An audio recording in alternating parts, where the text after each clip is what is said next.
Hello, I wanted to pop on here to talk about Gate 15 and its connection to genocide.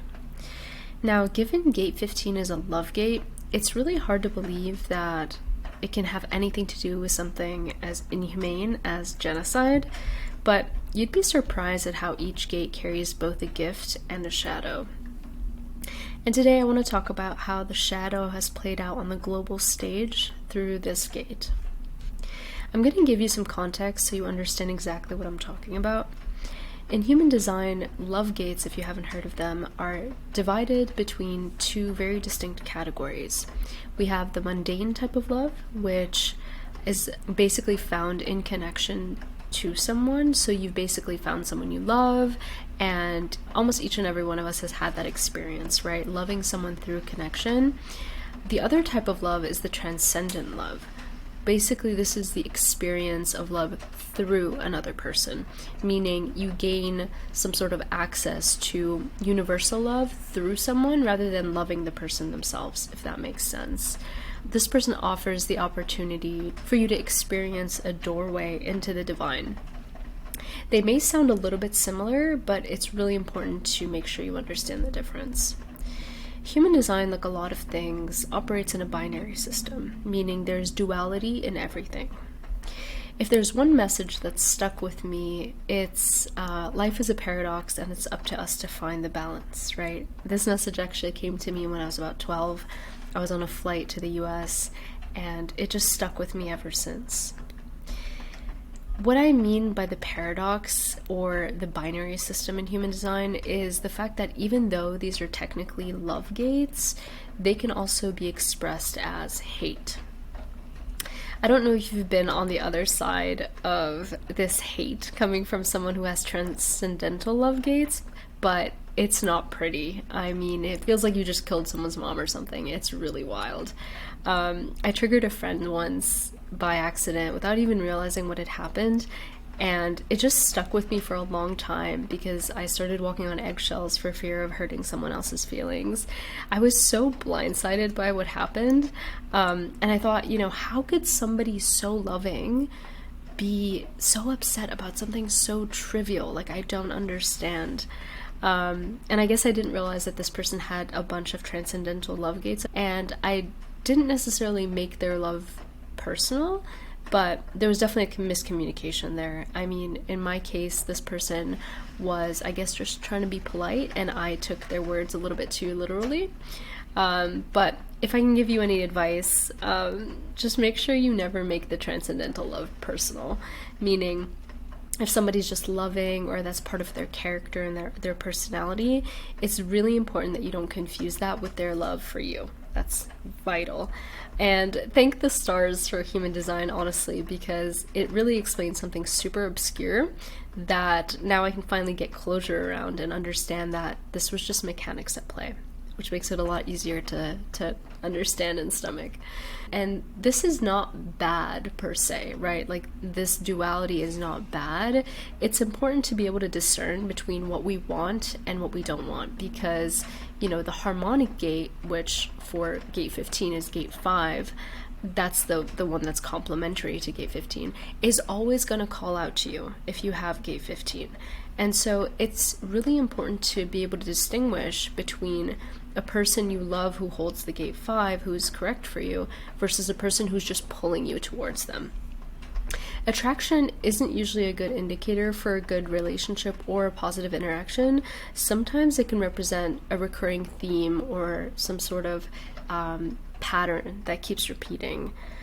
And just because, certain gates fit together doesn't mean two people are meant for each other. There's so much more at play. And I'll be doing a human design relationship workshop, so keep an eye out for that. Or you can always book me for a partnership reading where I go through your and your designated person's chart. All I ask is consent from that person, and I'll leave all the information in the show notes below. Okay, so back to gate 15. This gate represents both extremes as well as the love of humanity. This is the second gate in the vessel of love. So the first gate is 25, which is in the quarter of initiation. Second gate is gate 15, which is in the quarter of civilization. Then we have gate 46, which is in the quarter of duality.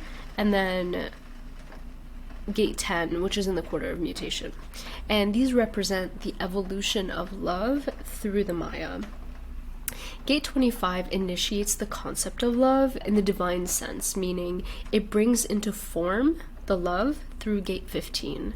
So technically humans are the embodiment of love. Gate 15 is the practical, right? It's in living with each other in the here and the now, and it's not like the devotion to the divine, like, or the totality with all things like 25 is. It's more like just being human and being here in this experience. And Ra-Uru, who basically compares 25 to a priest and gate 15 to a politician, which I thought was a brilliant way to universalize the energies of these gates, because you see how a priest and a politician may not love the person necessarily that's in front of them, but they love humanity as a whole. This love serves the purpose, usually, of maintaining peace between people by creating rules for them to follow or community for them to flourish in, etc., because of an incredibly strong force that the not-self is usually conditioned by and is subject to. And this affects some people more than others, but it's definitely present in the collective, especially the collective psyche, and is known in human design as the godhead Prometheus.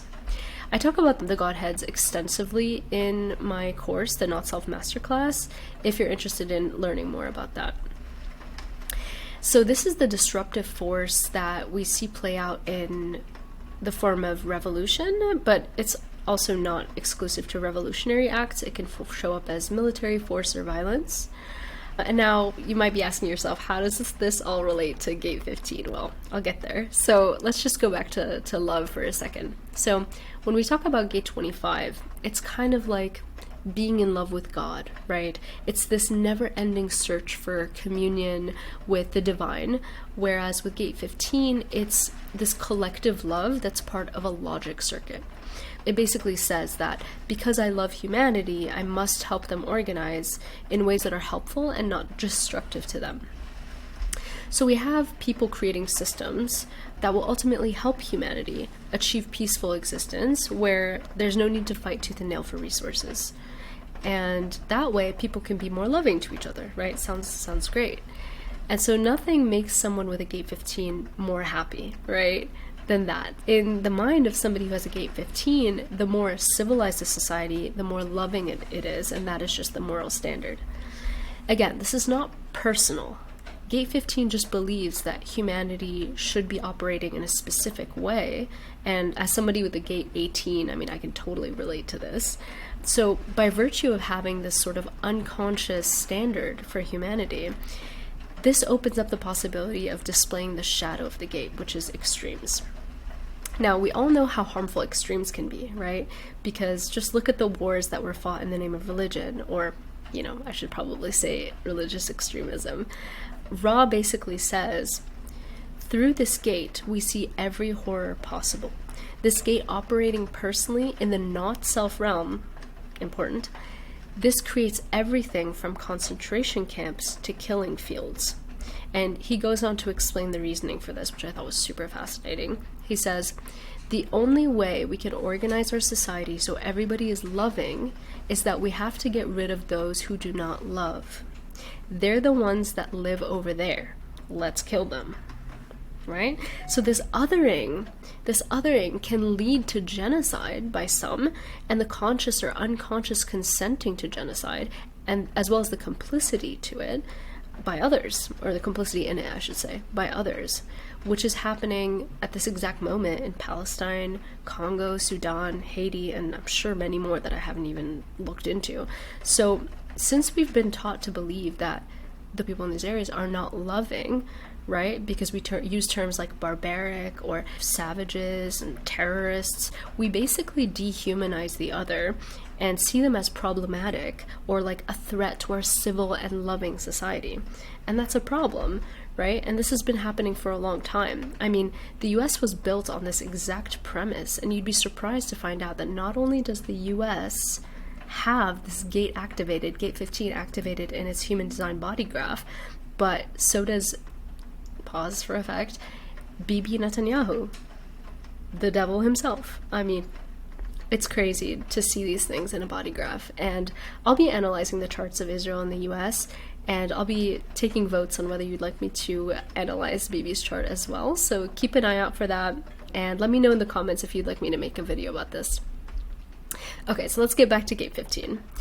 I'm not saying that anyone with this gate is going to be committing genocide or, complicit in it, even though technically anyone who lives in the US is complicit because the Palestinian genocide is funded using US tax dollars.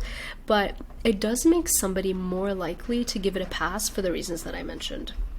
Because, at the highest level, the whole objective of Gate 15 is to establish rules for humanity to tolerate each other so that, they can keep their day job and so that they can live in some form of peace around them, right? They kind of want everybody to get along so everything is peaceful, right? It's almost like a Libra trying to keep the peace. And this is a form of love, but it's not at all personal. It's somewhat conditional in a sense, because you only get the loving side of these people when you operate according to what makes up their collective vision of how humans are supposed to get along, right? And their version of peace, even if their version of peace is flawed. And I'll explain what I mean by this. This is actually something that's come up a lot over the past 2+ months of the activism that I've been doing. People think peace is basically going back to how things were, but true peace only comes from collective liberation. So reparations, land back, peace for all, liberation, everybody living under the same rules, not just the people who live in first world countries. Like, that's not true peace. So global peace is, if we want to dig into this a little bit, is the absence of privilege off the backs of the suffering of others, right? Of course, and ultimately anyone with a Gate 15 knows this, or I hope understands this, but, I believe when it comes to foreign interests, and I'm talking about the US and Israel, it's easier to commit these atrocities when there's a giant paycheck and personal power coming out of it. And that doesn't excuse it, it just sort of explains the process and how this sort of works out mechanically. Now, I want to go back to Gate 5 for a second. Gate 5 is basically the one that completes Gate 15, right? It's the harmonic gate, and it creates the channel called the rhythm of life. This is a very powerful channel once those two energies come together, because it's connected to the cyclical nature of the universe and all that is. This channel connects the person who has it, or basically the two energies that create it, to the natural order of things. And through this channel, you live out your life and you're able to deeply affect others by example. Now, what Gate 5 does is it establishes the pattern and maintains it, while Gate 15 gives it flexibility and direction. So you see how both energies play into the maintenance of this sort of mentality, or whatever story is being played out. So Gate 5 maintains it, and Gate 15 gives it the flexibility and direction. It's really important to understand that. So this also means that Gate 5 conditions Gate 15 to do what is correct. So it's vital that these energies connect naturally and according to strategy and authority, making sure that it's not the not self that is, bringing these energies together, right? Because if these two are connecting through separate auras, or, separate humans, only when they connect through correct strategy and authority on both sides will they be able to create the possibility of organization that invites love in and permeates into the collective through the logic circuit, right? Which brings humanity towards a level of tolerance that can at some point be described as peace, which is what we all want ultimately, right? So learning how to use your strategy and authority is probably the most important thing that you can take from human design, because at some point, you'll begin to recognize whatever is right for you, and human design will just confirm that. It'll just confirm something you already kind of had a suspicion of. You're like, I kind of knew this, but now I know for sure. And human design just basically helps lift the veil of what social conditioning is and what is really you, so that, you don't have to wonder, what's me and what's something that I've been conditioned to think and do. And it's really important to look at that as individuals, because individual actions and thoughts and the way we live our daily lives can affect the entire collective. And so when somebody says, look inwards, do your work, like, this affects the entire collective. And so it's really important to break these things down and to realize, what is conditioning and what is not, and to understand where our shadows and our light, our gifts are playing out. I hope this was helpful for you. Thank you for watching.